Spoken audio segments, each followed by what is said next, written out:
In this video, I want to be giving you my Match.com review. Is it still worth using today? If you find this video helpful, please consider to like this video and subscribe to my channel. In saying that, let's just jump straight into the video.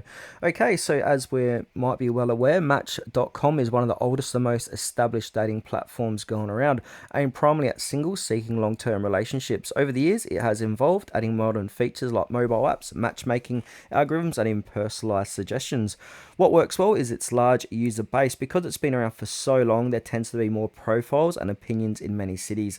That gives you a higher chance of finding someone compatible. Now, the profile setup allows for detailed information, interests, lifestyle preferences, which helps the matching engine make better suggestions.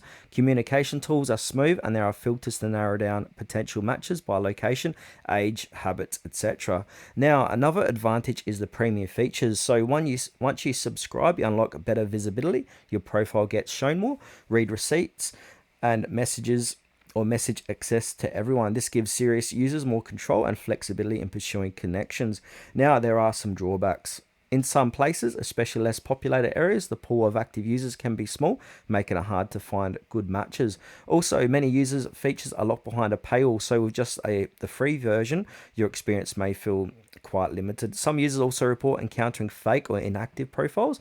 Because the platform is so big, it can be harder for Match to maintain perfect moderation everywhere. So, final verdict, yes, Match.com is still worth using today, particularly if you want serious relationship and are willing to pay for more refined experience. It may not be perfect, but in scale, maturity, and feature set make it a solid choice even in today's crowded dating app landscape.